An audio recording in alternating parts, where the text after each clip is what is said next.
साथियों नमस्कार। मैं ओम प्रकाश मिश्रा आज फिर से आपका स्वागत करता हूं मेरे यूट्यूब चैनल में। दोस्तों, जैसा कि मैं आप लोगों के सामने रोज़ कुछ न कुछ नई कहानियां लेकर आता हूं, जिससे आपको अपने जीवन में जो गोल्स हैं आपके, उसको पाने में आपको सहायता मिले। दोस्तों, ये कहानियाँ है तो बहुत छोटी, लेकिन अगर आप इसको अपने जीवन में, अपने आने वाले कल में, अपने कार्य क्षेत्र में इसको अगर उपयोग करते हैं तो कहीं न कहीं आपकी ज़िंदगी बदलेगी। दोस्तों, मेरे इस चैनल को इतना प्यार देने के लिए आपका बहुत बहुत धन्यवाद। आशा करता हूँ ऐसे ही प्यार बरसाते रहेंगे, जिससे मेरा उत्साह बढ़ता रहेगा। तो दोस्तों, आइए चलते हैं आज की कहानी की ओर। दोस्तों, आज की कहानी एक महात्मा की और एक बच्चे की है, और इस कहानी से हमें यह शिक्षा मिलेगी कि कैसे हम अपने मूल्य को अपने जीवन में बेहतरीन बना सकते हैं, कैसा हमारा जीवन बेहतरीन है औरों से, कैसे हम मूल्यवान हैं। इन सब चीज़ों के बारे में आपको पता चलेगा। तो आइए चलते हैं आज की कहानी की ओर। दोस्तों, एक शहर में बहुत ही ज्ञानी प्रतापी एक महात्मा आए। बहुत से दीन दुखी परेशान लोग उसके पास कृपा दृष्टि पाने हेतु आने लगे। ऐसे ही एक दीन दुखी गरीब आदमी अपने जीवन से हताहत हो चुका था, और वो उस साधु महाराज के पास आया और साधु महाराज से कहा कि महाराज, मैं बहुत ही गरीब हूँ, मेरे ऊपर बहुत सारे कर्जे भी हो गए हैं, मैं बहुत परेशान हूँ, मुझ पर कुछ कृपा करें तो बहुत बहुत आपका आभार होगा। साधु महाराज उस व्यक्ति की विनय अनुनय सुनकर बहुत ही गंभीर हो गया। बहुत ही कहते हैं कि एक संकुचित भाव मन में आ गया कि एक व्यक्ति इतना गरीब, इतना परेशान आज के जीवन में है और अपने मूल्य को नहीं पहचान रहा है।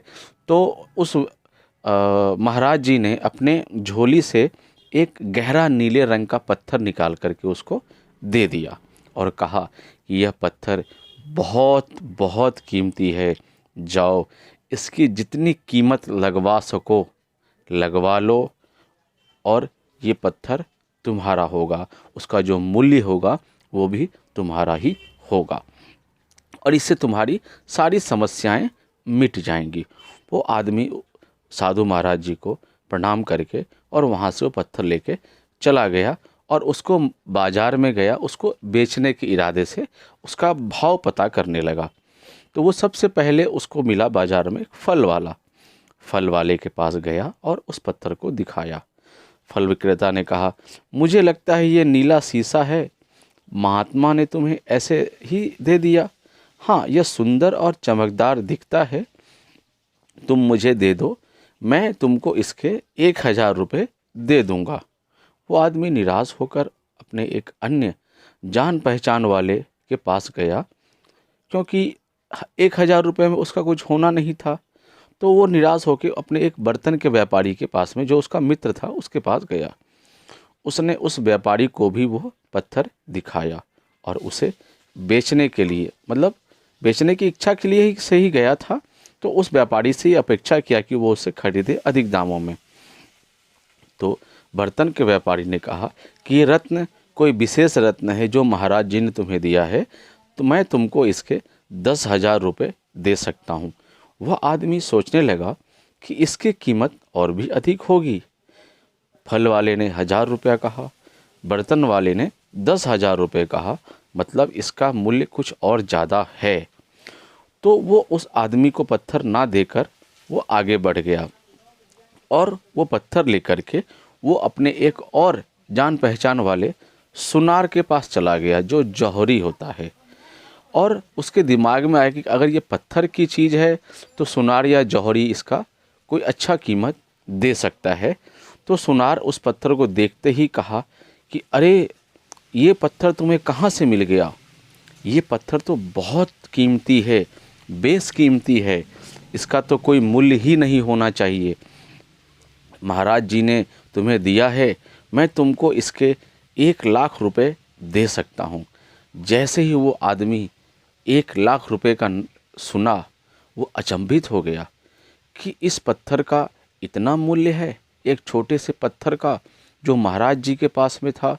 लेकिन महाराज जी उसको अपने झोली में लेकर घूम रहे थे, वो भी तो इसको बेचकर बहुत सुखी और आनंदित जीवन व्यतीत कर सकते थे, लेकिन वो इसकर लेकर के बाज़ार में घूम रहे थे। वो ज़रूर इसके द्वारा मुझे कोई संदेश देना चाहते हैं। तो उस व्यक्ति का अंतर्ज्ञान जाग गया और उसने उस जौहरी को भी इसे 1,00,000 में नहीं बेचा और वो वापस उस महाराज जी के पास में गया और महाराज जी के चरणों में पड़ के कहा कि महाराज जी, ये पत्थर तो बेशकीमती है, जिसका कोई मूल्य ही नहीं है। उस व्यक्ति को महाराज जी ने कहा कि हाँ, जैसे ये पत्थर बेशकीमती है, वैसे ही तुम्हारा जीवन भी अमूल्य है, बेशकीमती है, और इसकी सही पहचान, सही परख वही कर सकता है जो असली जौहरी होगा।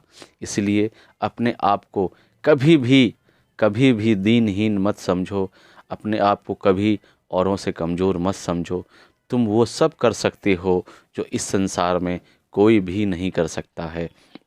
तो दोस्तों, इस कहानी से हमें यही शिक्षा मिलती है कि आप अमूल्य हैं। आप जो कर सकते हैं वो कोई भी नहीं कर सकता है।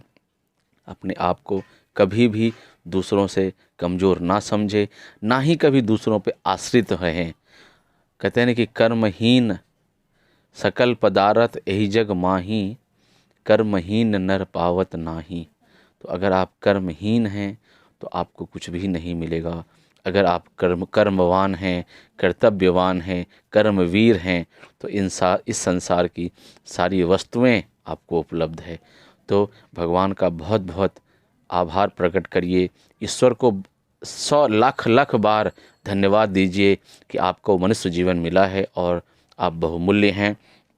और अपने जीवन को सही दिशा दीजिए, सही रूप दीजिए, अपने आप को प्रतिभावान बनाइए, अपने आप को साबित करिए इस संसार में कि मनुष्य जीवन आपको क्यों मिला है और किस लिए मिला है।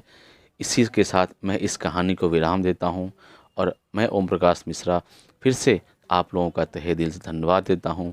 अपना प्यार ऐसे ही मेरे चैनल को देते रहिए। नमस्कार।